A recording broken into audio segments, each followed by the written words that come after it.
What's up, everybody? We are back. I know it's been a minute, but we back on Unfinished Business. We got both of our hosts, myself and Danny. Danny been gone for a little bit, and we both been kind of busy. But with that being said, we ain't even gonna go over that too much. We gonna get right into it. You guys know what time it is. It's the NBA playoffs, and so this is something that everybody is talking about right now. I don't know who your favorite teams are, but our favorite teams are in the playoffs. Um, and right now, that's all that matters, right? And so, this has been a trending topic. There's been some really good matchups that's kind of going on. And, Danny, I don't know who you're looking at now. And I know this matchup is going to come up. But out of all the games that's going on right now, right, what do you think your favorite series is this far? Well, I will just because I'm a big Mavs girl. I was really hoping that my Mavs would sweep them Clippers, but they stole one last night. And I'd have to say that's my favorite series just because last night the Clippers made it interesting. Mm-hmm. Like I said, I did think that the Mavs maybe would have pulled off a little sweep, brought the brooms out, but that's all right. We like to make things interesting. So definitely the series between the Mavs and the Clippers. I'm a big Mavs girl, big Luka girl. So that was a really good game last night. But also, low key, the Knicks and the Hawks is another series that I didn't think that would be as interesting as it is. But it's been fun to watch. What do you think about that one? I'm actually glad, and I don't even know if they'll be able to see, but I was about to hop out my seat when you said that because before we had this episode, I was sitting there thinking, like, what's my favorite series right now? And it's the Hawks and the Knicks, hands down. And I think Yeah. the reason why is because they're so evenly matched in the sense where both teams are really young. You know what I'm saying? Yeah. They're led by young stars. Julius Randle is kind of, one of the oldest, if you will, stars in that series. But just seeing people like Trey Young, Emmanuel Quickly, who's in that series as well, Derrick Rose, and things like that. And they've been going at it too, where it's just kind of like the game so far. I feel like they've been almost about to fight every single time. Yeah.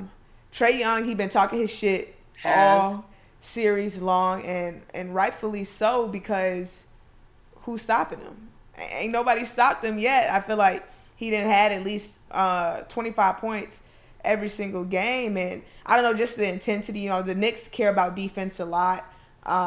It's been interesting trying to see them stop Trey Young, but I think with a player like Trey Young, the best thing you can do is probably limit him, and Yeah. that's about it. So Yeah. Definitely. More. I'd use the word contain more than stop because Trey Young is. I mean, I'm not going to compare him to Steph Curry. That's taking it too far. But he is one of those players that can just score at such a high volume that that he's going to get his 20, 25 a game. You just have to try to stop him from getting 40. So, exactly. and even like you said on the Knicks side, they have Derrick Rose Yep. um, who went off the other night, and Julius Randle, who is the most improved player. He's been playing ridiculous, and just honestly, I mean, the Knicks organization is such a butt of so many jokes in general. So to see them back in the playoffs and to watch them compete, and obviously Derrick Rose and his story with his injuries, and watching him come back and score a 30 ball and go off the way he has, it's a full circle type of moment, Right. for that organization. And so like you said, I love watching them go at it. I will say though, Trey Young, him being, with him and all the chants, and I saw the other night they they were chanting, he's Trey's Baldy. balding. Yeah, that's so bogus. They're so bogus for that. But I mean, that's a part of it, having to deal with fans and Right. um, and we're gonna get more into the issues with the fans Right. more later on. But yeah, that's been a really good series too. We were just talking about the Bucks and the Heat, how the Heat got swept, and I didn't expect that to happen. Mostly because of course the Heat were just competing in the finals last season, and obviously Milwaukee is close to home team for you. Um, Right. So what do you think about that series? So I actually, I watched the game right before we shot this episode, and I wasn't able to watch too much of the Bucks Heat series until today, where I got to watch that game. I obviously saw the highlights, but one, I was confused because when I was watching the Heat play, I was thinking to myself, I'm like, okay, did this Heat team change that much? Did they lose some valuable players that, were a part of that run that they made last year? What's going on? And then as I was kind of looking, I'm like, no, Bam Adebayo's there. Jimmy Butler's there. Tyler Hero's there. Duncan, Dragic. And they haven't really lost anyone. So I really was just kind of perplexed at the fact that they let the Milwaukee Bucks sweep them. When I actually got a chance to sit down and watch them play, I wasn't surprised though, because I sat down, I watched them play, and the spunk and the fire that they had last year in the bubble, it was not there whatsoever. Jimmy Butler actually looked very lazy in this last game. And you don't expect that with somebody who's as competitive as him, especially considering like it's either win or go home at this point. Duncan, he was, in foul trouble a little bit. So they didn't quite have the three-point shooting that they're probably used to having. Kendrick Nunn, he was kind of like a spark, and he was trying to provide that spark, but he can only do so much when Jimmy Butler is pretty much non-existent, and he's the leader of that squad. So if you have Jimmy Butler kind of dragging it up the court in a go home game, as a Miami Heat fan or anything like that, I don't have hope in them being able to at least grab one from the Bucks. Now, I don't want to take anything away from the Bucks, right? They're playing really well, and they're playing together as a team. And it's this one guy. Maybe he's been there the whole season. I don't tune in too much during the regular season just because it's not as competitive as it is in the playoffs. But Bryn Forbes, I don't know if you know who that is, but he's a shooter on the Bucks, and this dude had like 20 plus points. And I was looking at his background a little bit. He was undrafted when he got into the league. So, obviously he's been putting in work, and it was a lot of fun watching him. And so, when I was just looking at the Milwaukee Bucks team as a whole, they play as a team. They obviously had Giannis. This last game, Giannis offensively for 3/4 of the game, I don't want to say he didn't affect the game, because he definitely did. He had 13 assists, I believe, up to that point. But he only had 10 points. He ended up in it with a triple-double, but as far as on the offensive end, he didn't have quite the impact as far as points-wise that he normally had. So I was just kind of shocked to see the supporting cast of the Milwaukee Bucks be able to step up so much. I like to see them more throughout the playoffs now. I think they're going to be the only team in the first series that actually swept someone, because I don't think anyone else is on track to sweep anybody, if I'm not mistaken. Well, the Philly and the Wizards. Right. That's the only one that's still on track. But, yeah, very surprised by the Heat. Yeah, same. And like you said, it's hard to not take anything away from the Bucks, but also just be surprised by the Heat's performance. But like you said, the Bucks are playing really well right now, and coming out of the East, is everyone says, oh, LeBron left the East, and now everyone wants to play hard and do all that type of stuff. But I think that Giannis, and like you said, the way he plays, getting 13 plus assists, that's insane.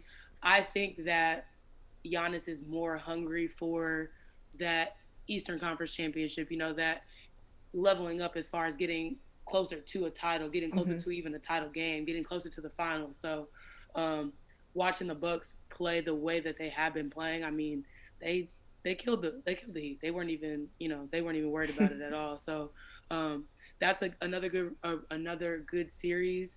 And I didn't almost forget, but the Brooklyn and the Boston series is one that I was almost surprised, because I feel like Boston is a really good team, and when Brooklyn went up 2-0 on them, I was like, wow, okay, I didn't expect that. I'm glad that Boston was able to win one last night. I mean, Tatum going off for 50 points is hard not to get a dub after that. Even though, um, like I said, the Celtics are a really good team. I feel like, and I feel like that's another really good series. Even though you're playing against, I mean, freaking The Thanos and Monstars. yeah,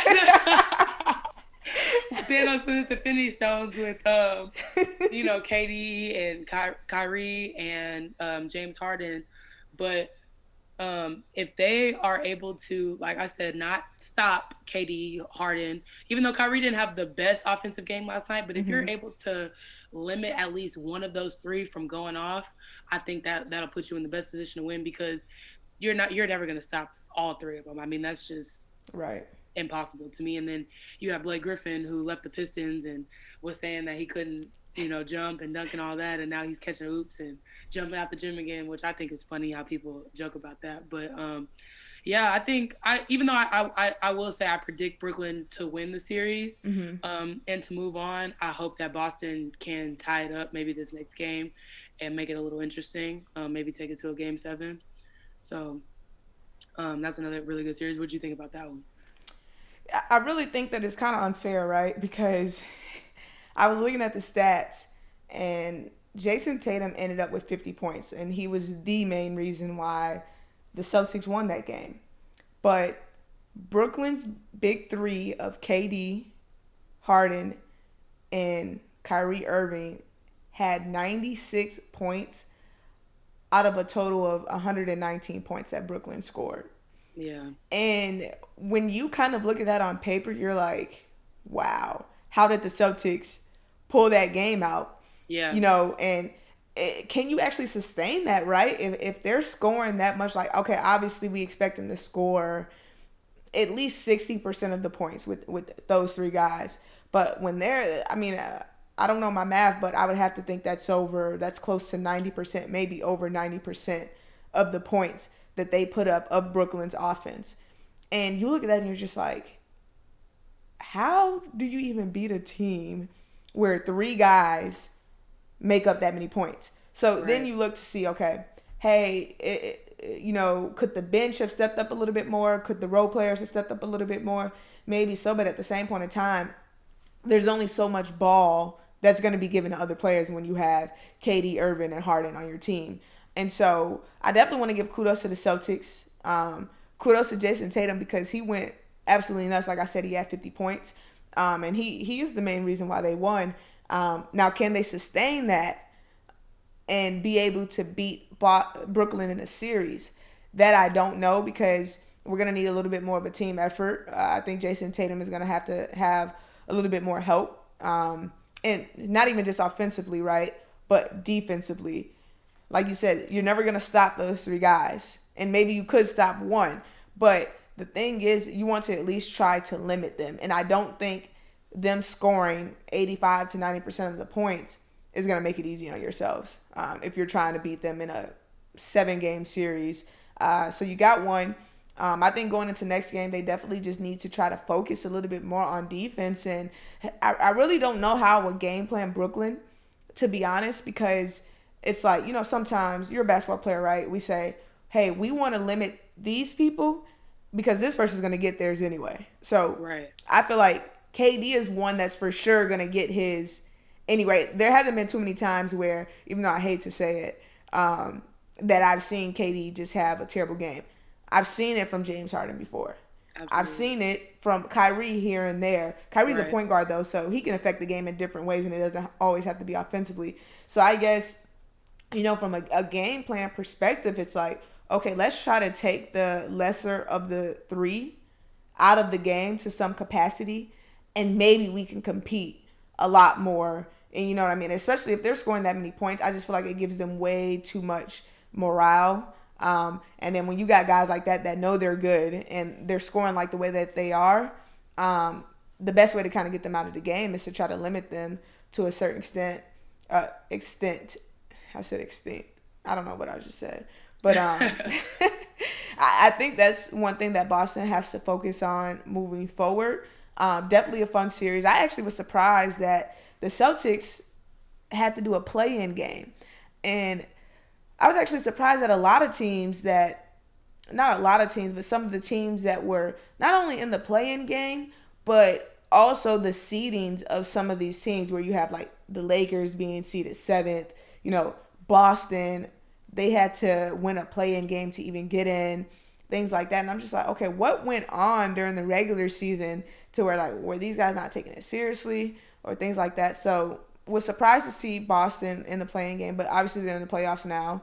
Um, so they just have to come to play, and obviously they don't have a small feat. If they can get the Nets out, I feel like everyone across the league is going to be a lot happier, a lot hungrier, because then they'd be that much closer to the title, especially on the East.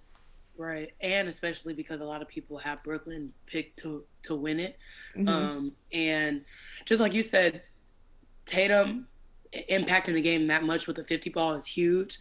Can Tatum score a 50 ball every night? I don't know. I don't know if 50, but Tatum is absolutely a high volume scorer and absolutely can at least put up 30, 35 plus a night. But you also kind of, I mean, this is only, the first round of the playoffs. Do you want him working that hard already? You know what I mean? And if if they are going to try to knock Brooklyn out in this first round, he probably will have to perform that way every Yeah. night, but he's also going to have some help. And Marcus Smart had a good game last night as well. Mm-hmm. He had 27, and obviously Marcus Smart is one of the bigger defensive guys for them. Just, I mean, I'm not going to lie, watching Marcus Smart, he's from this area, he's from Flower Mound. And I mean, he beat my high school in the playoffs way back when. He probably doesn't even remember that, but just he's just a pest. He's one of those. I feel like I'm not gonna put him there with Patrick Beverly because that's almost yeah that's almost That's like he's like the extreme end of the spectrum. exactly. So, but he's up there in that caliber as far as just being a pest on defense, but also being able to score on the other side of the ball. So I think, and even Kemba Walker, him stepping up and maybe putting up, 25, closer to 30 points a game.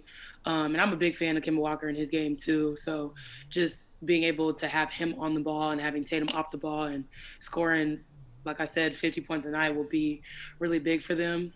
So I think, like I said, I do think Brooklyn will end up taking that series home, but hopefully Boston can make it interesting.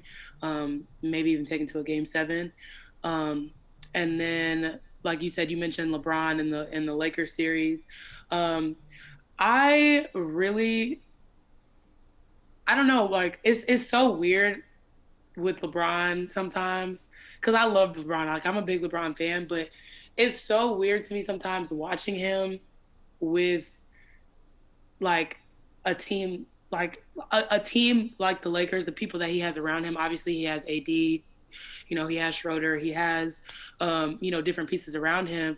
But watching LeBron be passed first with that team sometimes is like extremely frustrating because, people call LeBron the GOAT. They like to Mm-hmm. question whether he's the GOAT, Michael's the GOAT, whoever.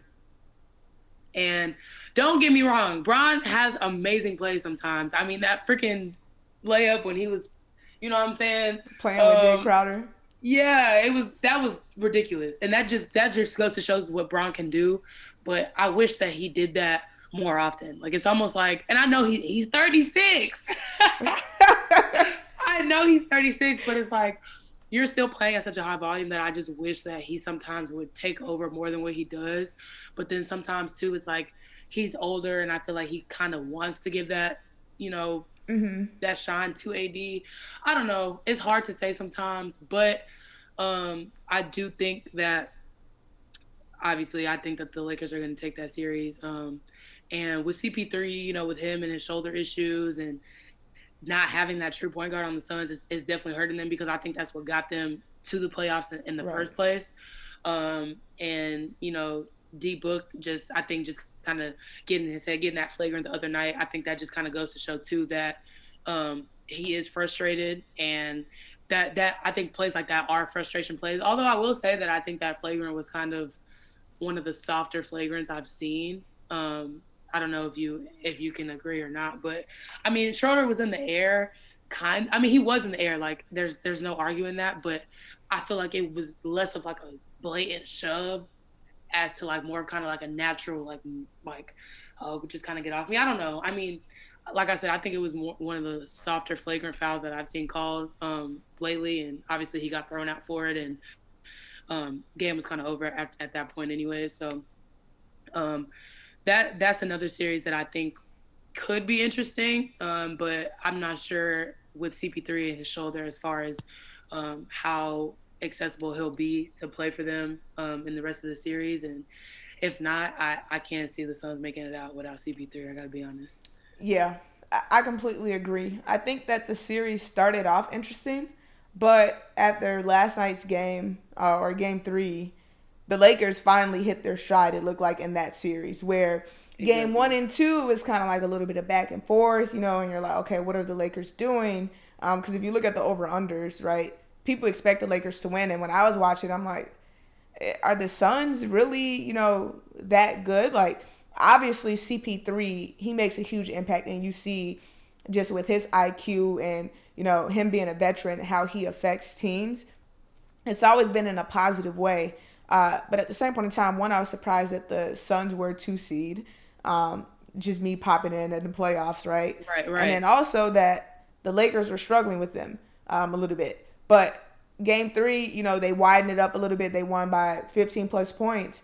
And now I think it's going to be a landslide.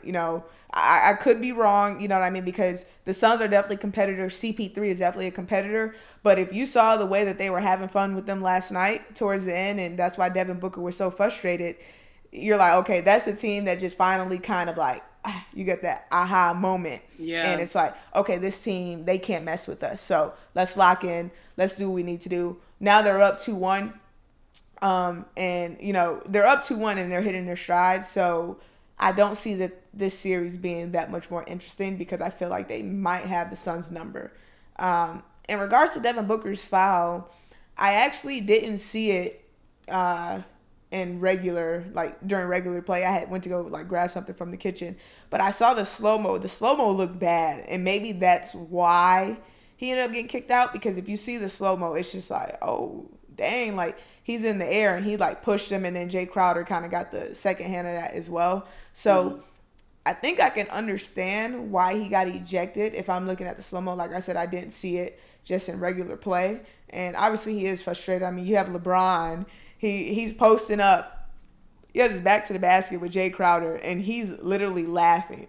And then you got Andre Drummond's big ass on the sideline imitating exactly what he's doing. And then not only that, but he's laughing. Jay Crowder literally moves a half an inch the wrong way, and Braun just literally takes advantage of it and then has a pretty finish at the end to finish the playoff. And so if I'm the Suns, I would be pissed off too. Definitely. I was listening to his comments after the game. He wasn't really fond of the Devin Booker foul, and he flat out called it. He's like, that's a dirty play. And I was surprised because Devin Booker isn't really known to be dirty, but AD called it out. And so it is what it is, and I think they'll probably talk about it. All those guys know each other, right? They'll probably talk about it, and I don't think it'll be anything thought of it as well after this. But last one I'll make on this series about what you said about LeBron. I completely agree with you where you're like, okay, you're pass first point guard or guard, whatever you point forward on this team, and you're the GOAT. Right. When I watch this series, it really honestly looks to me like LeBron is saving energy. And I don't know if that's maybe what you're getting at, but when I'm watching it, I'm like, LeBron's not playing to his full potential to me. And maybe it's because he is older and he can't really expend as much energy. He did have an ankle injury, during the season and things like that. But it definitely looks like he's trying to save himself for later when they get down the line, potentially when they're playing against the Brooklyns or whoever may make it out of the East, if they even get that far. So I completely agree with you with LeBron. To me, I just think he's saving it because he knows he's older and just, more so taking care of his body. But, for fans, you definitely want to see LeBron be LeBron. Right. So I definitely understand where you're coming from on that. As far as the Lakers Sun series, like I said, I think the Lakers will take this one, and it will be pretty handedly. I don't know if you had any more comments on that series. No, I think we're good on that one. We can move on to the Nuggets and Portland That's an series. interesting one. It is, especially just with Denver. I'm gonna say was just because he's not playing anymore, but I am a big Jamal Murray fan, and obviously he went down earlier this season with an ACL tear, but I can attest to the fact that Michael Porter Jr. almost has like blossomed with the absence of Jamal Murray. And it sucks to say that because obviously you never want a guy to get hurt, but Michael Porter Jr. is extremely talented. And I think that we all knew that, even with his like weird off year, his back injury, whatever he was dealing with when he first entered the league. But just his like his ability on the court that we get spurts of, right, with Jamal Murray, but Jamal Murray is obviously he's on the ball a lot. Right. So with him being out now, Michael Porter Jr.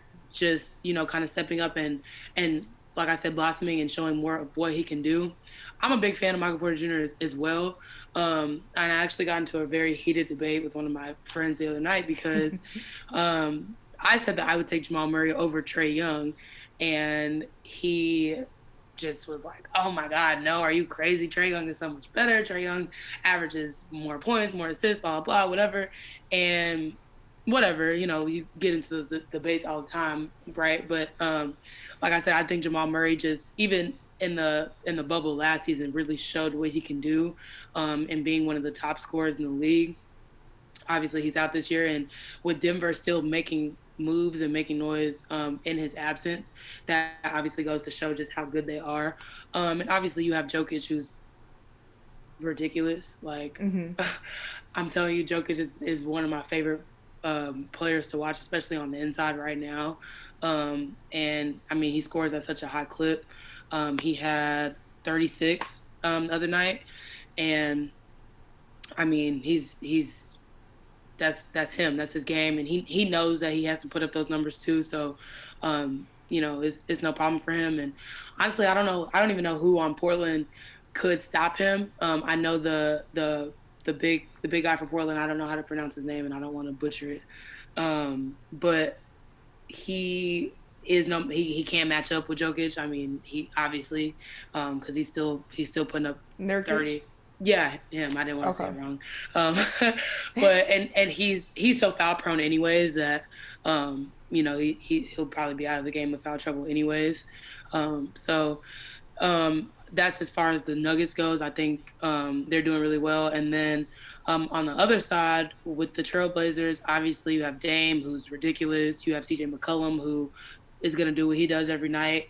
But I mean, Dame scoring and shooting and just doing what he does at such a high clip it's almost, I'm not gonna say it's impossible to stop, because I do think Dame could maybe be contained, like we keep saying, but I mean, I would say that if Dame has another performance like how he's been having, that maybe hopefully Portland will be able to compete in this series with the Nuggets. So with this Portland Denver series, one thing I will say is that if Denver does not win this next game, they better be careful. And the reason why I say that is because you have Dame, who's a very dangerous player, especially if he gets hot. Dangerous. You also have CJ McCollum, who's another very dangerous player. And you also have Carmelo Anthony, who may not be as dangerous as he used to be, but if he gets hot, you better be careful. Right. And so the Nuggets really have to be mindful of that, and they really have to get straight down to business this next game and really just put it out of reach to where it's hey, Blazers, you can't mess with us. Because if they give them any indication, the one thing I like about the Blazers is that they're just so competitive. Right. And Dame really sparks that. If you ask Dame, honestly, I don't think that Dame thinks that anybody can fuck with him in this league. If you want me to be completely honest, like, he may not come out and say that, but I believe Dame thinks that can nobody really mess with him in the league. Right. I love that attitude about him. I feel like he should keep that. And I definitely think it rubbed off, right, on other guys where, maybe CJ McCollum was always like this, but CJ McCollum has kind of like this cockiness about him and about his team. Like, you see him on Twitter, talking stuff to some of the other players and things like that. And it's like, when you see guys like CJ McCollum talking shit, that's when you really have a big issue and that you need to be careful because, Dame is obviously the leader of that team, but CJ McCollum puts up buckets. You know what I'm saying? And if those two get going, they're really hard to beat, especially when Dame is turning on pure logo form and going absolutely crazy. So I'll say it again. The Nuggets need to be careful. They need to get down to business this next game. And I feel like this next game for them is a must win. Because if the Portland Trailblazers tie this series up, I feel like it could be a toss-up. Especially considering the fact that the Nuggets have all of these injuries. And I was looking at the Nuggets like, this is another team that was, last year in the bubble, they went on a little run, right? Obviously, they had to go through the Lakers before they could even get to the championship, so they didn't make it. But, I look at those guys and I'm like, Jamal Murray, injured. Gary Harris, injured. I forget what's his name. Is it Torrey Craig? Or I don't even think, is he even a part of the team anymore? But he wasn't on the court, and that was one of the guys that I remember being on the squad last year. And so the Nuggets team actually looks a little different with the exception of Jokic, and then, as you said, Michael Porter Jr., who is becoming more increasingly important because they need him to step up. And honestly, I think that Michael Porter Jr. is ecstatic about this opportunity that's been presented to him because I don't know if you remember, but last year in the bubble, he even made a comment saying, like, they basically need to put the ball in my hands more and things may go differently. So I definitely think that he's super ecstatic about the opportunity that he has. He's able to show off his skills. I think he's been playing well in that series. But like I said, they're going to have to buckle down. This next game is a must-win for them, especially because they don't have their normal team that they had last year when they went on that run. So they got to win this game against the Blazers. Otherwise, I really don't know who may come out on top. And like, this is the type of series that could very well go to 7 games. I definitely agree. And I agree with what you said, that the Blazers are one of those teams that if you give them life, they will absolutely take advantage of it, especially with somebody like Dame on your team who, I mean, he's just one of those players. I mean, you know what I'm saying? When it's Dame time, it's over with, and it's scary. It's really scary to see. And then you have different people like CJ McCollum who can also, put up numbers in a performance. Carmelo Anthony, like what you said, he's not the player that he used to be, but I mean, let's not act like Melo can go off for 30 if he just, if it's a good night. So there's a lot of players on Portland who can contribute in that way. And then also players on the Nuggets like, Austin Rivers, he had a 20-point game the other night. And I sometimes forget about Austin Rivers, I have to be honest, even though he can obviously shoot the ball at a very high clip.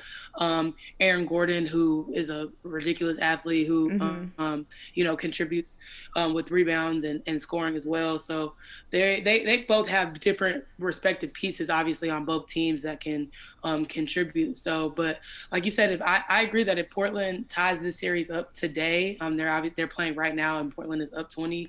Portland's up 20 in the third. So if they tie the series up, like you said, I'd be afraid. Portland isn't a team I would want to give life. It's not it's not a series like this, like the Sixers and the Wizards, like you said, where it's it's kind of one-sided. Is one of those series where I wouldn't want to give them life. And that's a perfect segue into that series with Philly and Washington. And obviously Joel Embiid on Philly, he was in the MVP discussion. And I mean, he was going absolutely nuts this year. Definitely put that team on his back. I I don't know. I almost want to say that it could be a sweep, but it also like I don't know. I feel like Washington like fought their way back into the playoffs. Yeah. Russ definitely stepped up his performance and his numbers, and obviously Bill has been going nuts all year as well. So I want the Wizards to make more of a fight, but I mean with the 76ers playing as well as they are right now is hard to say. But and obviously Russ went down the other night with an ankle injury. I'm not sure if he's going to be able to play tonight. But what, like we said, we wanted to cover that situation that happened with the fan in the Wizards game when Russ went down with his ankle injury. And I feel like some people, because I mean, I get on Twitter and I see the NBA trolls. I mean, they're all up and down my timeline, and some people are like, "Oh, it's just popcorn. Why is he tripping?" And him trying to get back out of the tunnel. Which I gotta be real. If I'm one of the security guards, I'm like, "Hey, bro, handle your business." You I know what I'm told saying? Marlon the same thing. I said I would have mistakenly let him go. Absolutely. Oops. I thought I had him. My bad. Because I mean, that's the ultimate disrespect. As a fan, you're in the stands to watch this man do what he does, and not just Russ. Obviously, I mean everyone, but to do something so disrespectful like that is so distasteful. And I think I'm one of those people. Yeah, he needs to be banned for life. Like that's Oh, no ifs or buts. right. And I don't care what people are saying, like, oh, it's just popcorn. Saying it's just popcorn is the most entitled shit that I've ever heard in my life, because the way that I was raised, you don't throw anything on anyone, regardless of what it is. And the fact that some people, I don't care if liquor was involved, I don't care why you decided to do what you did, but to literally throw any type of substance on someone is so disrespectful. And it just goes to show that some people in America just have this sense of entitlement that they can do whatever the fuck they want. Because you're talking about being banned for life. That man needs to go to jail. That's how I see it. That's assault. Yeah. Because regardless of whether it could have harmed him or not, you shouldn't be doing that. Right. Because then if Russ would have got out of that tunnel, it would have been a sight to see. And I would have been looking like, well, dude, you asked for it. Yeah. And you just see situations like that, and it's like, how are you raised to think that you can throw another substance that on another grown man or another person that did nothing to you? Right. Simply the fact that you're at a game. Not only that, but your team was winning. Secondly, he went out with an injury. Yeah. Like some things just never seem to amaze me. Like you said, he needs to be banned for life. But I'm the type of person where I'm from, right? And you watch ESPN and they don't want to incite violence, right? This unfinished business. We don't sugarcoat shit. Okay. But what I would like to see is, since a dude thought he was so tough, let's do it the legal way. You want to throw popcorn on me? Okay, I should be able to legally whoop your ass. Let's get in the ring. You want to throw popcorn? You should want to throw hands. Right. And then let's see what happens. I bet you he won't throw popcorn no more. Won't. Guarantee it. That's the part too, like you said, like that entitlement, and you knew that Russ wouldn't be able to get up there to you, and so that's why you felt that protection of, well, even if I was to do something, he can't get up there to me anyways. And it's like, ooh, on the streets, you would never. I mean, you would never go up to that to Russell Westbrook and do anything, And I didn't really see a video of the man who did it, but I would have to assume it was maybe a 5'8", 5'7" white man. You know what I'm saying? Who right. Russell Westbrook would easily handle. And like you said, it's not about inciting violence, but I mean, that's defending yourself at the end of the day. You know what I mean? And someone throwing popcorn on you, people saying, "Oh, it's just popcorn." Nah, that's disrespect. And Right. that's bottom line is this disrespect. And when you feel disrespected, when somebody disrespects you, your space, your body, oh, I'm going to defend myself and disrespect you right back. You know what I mean? Right. And so, I mean, that was just disgusting. And then as you see, I like to recall events like the Malice at the Palace, you know, where Ron Artest was in there knocking dudes out. Ron And, Artest, Steven Jackson, I mean, they were in the stands throwing hands, like I which mean, is and that's crazy. yeah, and nothing like that has ever happened, and probably will never happen again.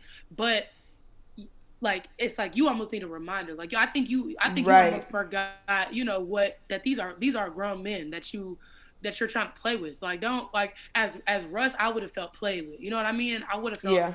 so angry, and that like how hard he was trying to get back out that tunnel. I can completely understand Right. because I would absolutely. I mean, I would have did the fake walk off. No, I'm good, and then turn back around and tried to get back out of there because I mean, it's just so disrespectful, and I hate that, and I hate that they can get away with that disrespect. And like you said, being banned for life, okay, cool, whatever. You can't go back to another 76ers game, but like you said, I mean, you need to go sit in jail for 30 days, or you need to something because that's the ultimate level of disrespect. Yeah. And to take it a step further, I don't know if you saw the fan that spit on Trae Young. That's wild.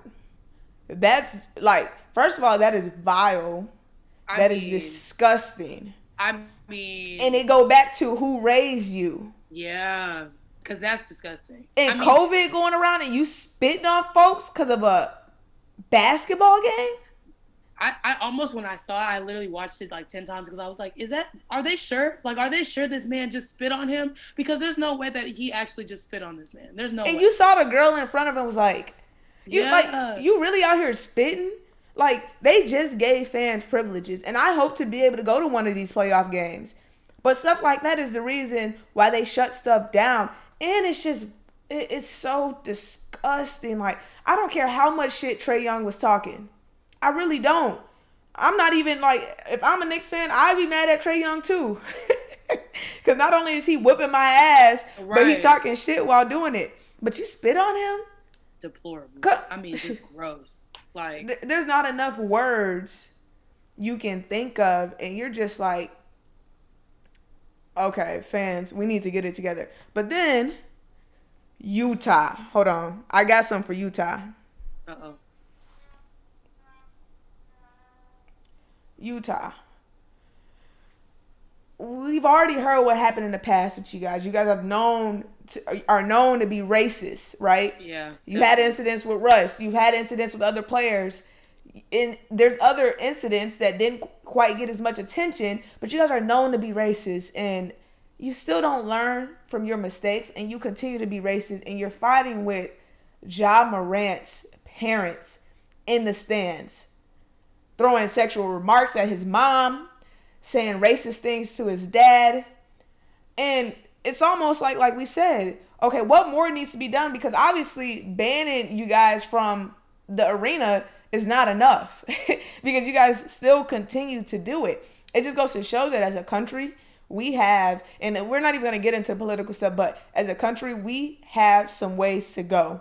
And we just continue to take steps backwards. But Utah, like Charlemagne the God would say, you guys get donkey of the day because this is not the first time. This is not the second time. It's not the third. Utah, y'all need to do better for real. Because at this point, I feel like you guys don't even deserve a basketball team, if you want me to be honest. They talking about expanding the NBA. We need to take one of the teams out of Utah and put it into a city and state that's actually a little bit more deserving. Because you guys obviously don't know how to act. And that's all I'm going to say about that. Fans in general, though, we need to do better. You know what I'm saying? These guys are human beings. I know you guys think that they're obligated to do this, that, or the other, but they are human beings. They are not just athletes. These are fathers. These are uncles. These are brothers. Treat them with respect like you would treat your own. And there's really nothing else to say about that. Right. And like you said, you don't want to get political, but it is almost you have to consider the fact that a huge majority of the NBA are black men, Mm-hmm. and it's hard when you see the blatant disrespect towards black men that we see every day, but then you see it when they're at doing their jobs, when they're supposed to be entertaining you, and it's like you're you like you said, fans just got privileges back. Where y'all you are just able to come back in these arenas and to do things like spit on a black man, to throw popcorn on a black man, to sit there and throw sexual remarks at a black man's family is just it puts a bad taste in your mouth. And Mm-hmm. it's like you said, people just need to do better. People don't I mean and it's almost like a like you said, it's almost like a privilege thing, it's almost like an entitlement thing because you have the privilege to be able to afford tickets to that game. Well, I pay for my ticket, I can do what I want. That's not how that No, works. That's not how that works, at you know. all. And it just like you said, it just goes back to that entitlement, and it's gross. And we can kind of shift over to talking about our last series in the playoffs, Memphis and Utah. It's tied up 1-1 right now. They do play today in game 3. And I mean, the Grizzlies obviously they had to beat Golden State to for the play-in game to make it into the playoffs. And I mean, you have a young man like John Morant who is ridiculous. Like, I mean, ridiculous. Almost had a 50 ball. He had 47 the other night. Mm. And, he obviously has other pieces around him. And even with his near 50 ball, still fell short to Utah. And it's hard to compete, when you have Donovan Mitchell scoring 20. You have Rudy Gobert scoring 20. You have Mike Conley scoring 20. You have 3 guys scoring, 20 points a game. And then you have, your other 2 starters scoring 14 and almost near 20 with 18. So, it's hard to win those games when you have your starting 5 scoring at such a high volume. Mm-hmm. But I will say that if Ja has another 40-point game, I can't see them dropping another game. Not like that. I'm not sure who has home court advantage in this next game, but I do think that the Grizzlies will be able to compete in this one. I don't think it'll be a case where Utah is one-sided and goes up 2-1 or even 3-1 on them. Yeah, I really like watching Memphis play. And although I don't think that they'll make it out of this series, especially with Donovan Mitchell returning, Yeah. I think this is very good for a young team like Memphis to get this playoff experience. The way they got here, they had to go through Steph Curry and the Warriors. And although the Warriors aren't who they used to be, this new image that they've kind of created for themselves is honestly really scary, to be honest, because they've did that with a team like without why am I blanking on it? Klay Thompson, without Klay Thompson, without the people, in the past the Warriors have always had like a super team. They don't have that anymore. So I don't want to say they had to rebuild because Steph Curry is a legend. You know what I mean? Klay Thomas injured, but he's gonna be a legend too. And although Draymond Green, and I laugh because every time I think of Draymond Green, I always think of Charles Barkley saying he said, Draymond averaging his triple single. Charles Barkley, he be saying some shit. I be like, bro, this man is funny. But he like, Draymond averaging his triple single. But, Draymond does impact the game in different ways, which I think is why he'll always have a job. But the way Steph Curry got those young guys to play on the Warriors, it's just kind of amazing. I actually want to give a shout out to my boy Juan. I went to school with him in Marquette my freshman year, and he actually just signed a contract with the Warriors. So he locked in for a little bit. Is he the one that had the two-way and they signed him to a deal? Okay, I saw that. Yeah, Juan Toscano Anderson, and so super excited about him. It was fun kind of watching him play and things like that because he definitely took the road less traveled, right? Played overseas for a little bit, things like that, and really worked his way into the NBA. And most people probably would have gave up. So that is really cool to see. So shout out to him. But even just the other young guys, Kelly Oubre was hurt, but, throughout the season, he was playing well. what's the little guy, Nico, with the red hair, the little point guard Mm-hmm. that came from Arizona. From Arizona, You yeah. know, he's good, and so they have like a different dynamic of a team, but the Warriors played really hard, and so I think that was kind of pivotal in a very early Ja Morant career, because that Warriors team was actually pretty good. And obviously you have the legend Steph Curry on there, who within his own right, he's going to keep people in games, keep teams in games just because he's Steph Curry. And, you know, the way Memphis was able to play, kind of handle the game and make it through the Warriors was really big for them considering they're so young. And so they're in this series with the Utah Jazz, who obviously has a little bit more experience, right? I mean, they've been in the last few playoffs, and usually they'll get to the second round at least. You know, that's more games than most people would have.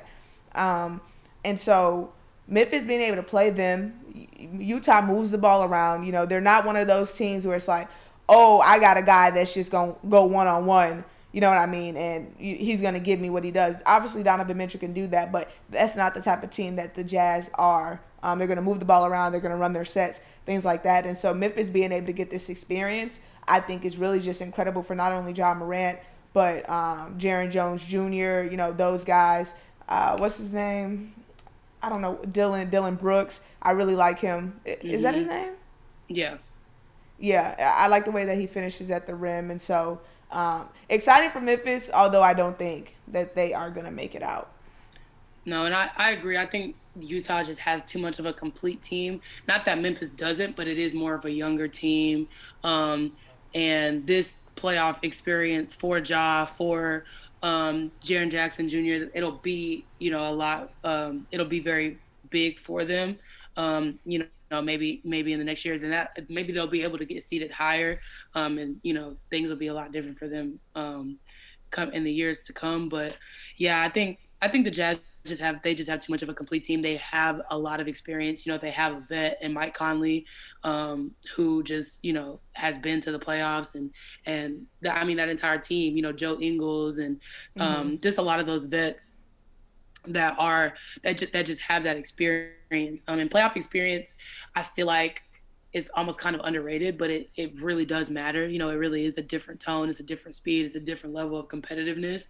Like we've been mentioning this whole time, in the Knicks Hawks series, you know, it's not the same type of basketball that we watch all year, because just like you said, I don't typically watch the NBA during the year because it's just not the most riveting stuff to watch. But playoffs, they turn it up, you know, and so it's just different and it's fun to watch. So with that being said, I think that, you know, with everything we've covered in all these series, I think we should just go ahead and call it out now and name who we think is gonna take it all.